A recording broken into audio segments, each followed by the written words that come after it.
I held a management position at a company. I asked a non-management employee of the opposite sex to step into another room to discuss her performance away from other employees. She was going through a divorce and had made a few mistakes, and while I didn't want to embarrass her, I did want to make sure the mistakes were addressed.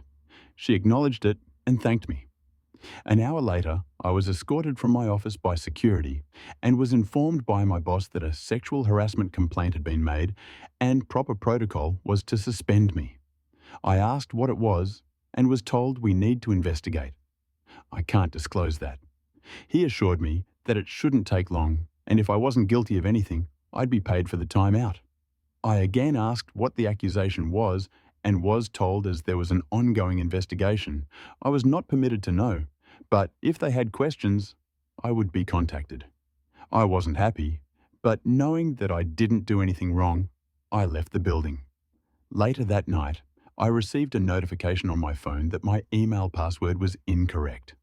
After 2 days, I called my boss asking for an update and was told he was not available, but I would hear something soon. I began calling daily and received the same response. Finally, I received a letter in the mail informing me that I was terminated for exposing myself and requesting sexual favors from an employee. The employee listed was the young lady I had pulled into the side room. I immediately called up my boss and was told he is unavailable and said to say the matter is closed. My buddy, the IT guy, messaged me on Facebook asking what happened as he's been told to deactivate my accounts. When I told him the whole story, he replied, "You took her into the X room, dude. There's a security camera in there. We keep Y in there so we always have the camera on." Sure enough, he pulls the footage and there I am holding a pile of papers, pointing to them and keeping my pants on the whole time.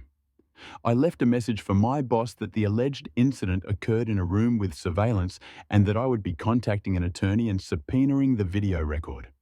I received a call back 15 minutes later asking me to please participate in a phone conference with him and HR. The conference went as expected. They didn't realize it had occurred in a room with surveillance. They have a zero-tolerance policy that they have to enforce. You can't be too careful in this day and age. They regret that this didn't come to light sooner. They've already replaced me, and as it wouldn't be fair to terminate my replacement, as she's done nothing wrong, they don't have a job to offer me back. However, as a gesture of goodwill, they are going to pay me through my suspension, change my file so it reads that I voluntarily resigned, and provide me with a good reference. I replied that wasn't acceptable. They made a false accusation against me, withheld vital information that I could have easily refuted, refused to take my calls, and completely failed in their own investigation by not checking video footage that would have immediately exonerated me. They asked what I thought would be fair. I told them they could immediately terminate the employee who made the accusation and either give me my job back or pay me out 1 year's salary in addition to what was offered. My boss said that he could not discuss another employee with me and that neither of those options is feasible. The only options I have are what he already offered. I replied that the options I gave are the only way I'm not going to sue the company along with the employee. My boss replied that I signed an agreement when I was first hired saying I would take all disputes through arbitration and that I waived my right to sue the company. I do not remember signing the agreement and I have not seen it, but it apparently says that I will take all disputes to arbitration. I will bear the costs of arbitration and that I will accept the decision in arbitration. He stated that I will not fare any better in arbitration than he's already offered and I'll be out the money to cover the arbitration. I feel like I'm being bullied here and don't think he would have scheduled a phone conference with such immediacy if he didn't think the company was vulnerable to a lawsuit.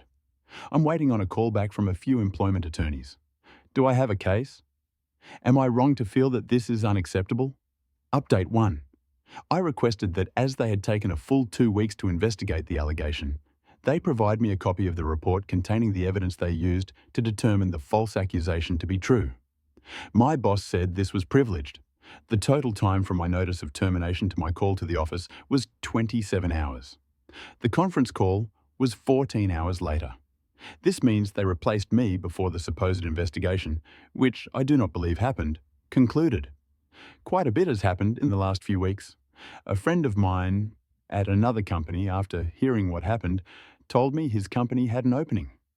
I applied, interviewed, and at the end, the manager asked me what I liked to be called. 2 days later, I got a call saying they'd gone with another candidate. My friend admitted to me that he'd gotten some flack for recommending me. Apparently, HR had worked with one of the employees at my former company and called the employee to ask what the deal was with me, to which the employee responded, he got fired for sexually assaulting a subordinate. I think he's actually being charged criminally. I'm literally crying as I type this. It's a nightmare that won't end. Long story short, I lost my crap, called up my old company. My old boss wouldn't get on the phone with me. I had an attorney draft a letter of demand and sent it off. Had another phone conference scheduled. They once again regret that an employee provided a reference outside of the prescribed channels. The employee was coached on the proper way to handle such requests. My attorney informed them that in addition to wrongful termination, we would be adding defamation to our complaint against them. They insist that they have not broken any laws and they cannot control the actions of an individual employee who went against company policy. So we're at an impasse here. Either I move ahead against them or I walk away. At this point, I'm ready to drag this through court. I tried to take the high road and go elsewhere, but they are regretting a lot they've done to me without any action to correct it. Oh, I almost forgot. A few days after my last post, they sent me a packet of papers, standard non-disclosure notifications, COBRA, and a blank copy of the arbitration agreement for me to sign. Why a blank one, you ask? Well, it seems somebody effed up. They weren't making people sign when I was hired, and HR never bothered to have me sign the agreement when I worked there. I, of course, have signed nothing that they sent me, including that agreement. I considered allowing arbitration if they pay the costs, and I have approval over who is selected, but my attorney has advised me not to do that. I wish I had better news to report. Things aren't as hopeless as they'd first seemed, but not as easily fixable either. As for the employee who made the accusation, I know you're eager to hear, but at this point, I cannot comment on what's happening there. Thanks for all the advice and support so far. I promise to update when everything resolves, if not sooner, as much as I can. Update 2. I'll start this final update with a short summary with information that wasn't in my original post. So, I pulled one of my direct reports, Deborah, into another room to discuss a few mistakes she made, but did not discipline her further. After this, she went to Joyce, one of the managers above me, but not in my direct line of report, equal to my boss in terms of reporting structure. When Joyce heard that I had taken Deborah into another room without any witnesses, she said to her that it was unprofessional. Apparently, her exact words were, "You know, you could accuse him of being inappropriate with you, and I would have no choice but to believe you."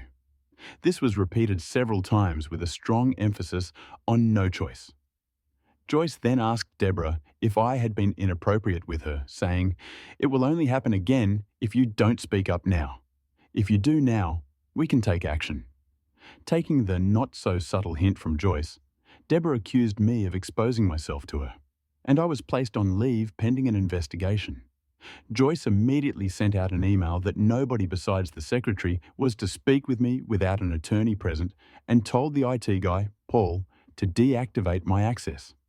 James, my boss, had a resume for Terry, an employee in Joyce's department, applying for my job before the closing of business that day, and she was hired. Paul and I talked. He provided me with a video proving my innocence. The company continued to stonewall me and refused to talk to me.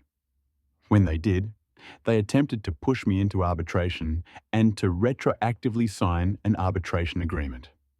I cut my losses, took another job, and was ready to move on.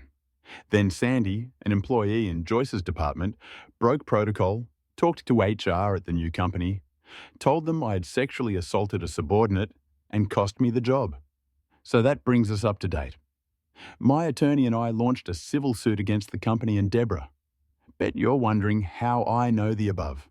Well, good old Joyce said she'd protect Deborah if she came forward. Unfortunately, that only extended to her job. So when she was named individually in this suit, Culprit told her they would not be providing her an attorney. After realizing that she'd be putting her house up for collateral, she was all too willing to throw Joyce under the bus. Joyce went to Paul, the IT guy, who was one of her reports, and gave him a list of footage to be procedurally wiped as part of an archive clear-out. He pointed out that the incident with me was on that list and part of an ongoing investigation. Joyce told him that it was no longer needed and to go ahead and wipe it. He refused, citing the fact that it would still be requested in the event that the suit moved forward. She told him to pack his things as he was being terminated for insubordination. He called the company attorney and informed her what had happened. The aftermath. Several things happened at once, so I'll try to keep them as chronological as I can. Deborah's attorney contacted my attorney, stating that conditional on me dropping the suit, she would admit that she lied and explained what went on behind the scenes. Dana, the company attorney, got the call from my attorney with the details from Deborah. Shortly after, she finished talking with Paul about being terminated for refusing to destroy evidence. Deborah and Joyce were terminated for cause that day. Paul was told that his job was safe. My attorney received a call, and it was made clear that the company didn't want this to go any further and wanted to talk settlement. I won't go into all of the details, but what I can say is I was offered my job back with a very fair increase. I received back pay from the date of suspension, and a public apology was offered from the very top. Terry is now working in Joyce's old position. She's incredibly cool about things and felt horrified when she found out what happened. James and I are good now, and he has personally apologised for not sticking up for me. This will be my final update. There is still some legal battle ongoing, but I can't go into that too much.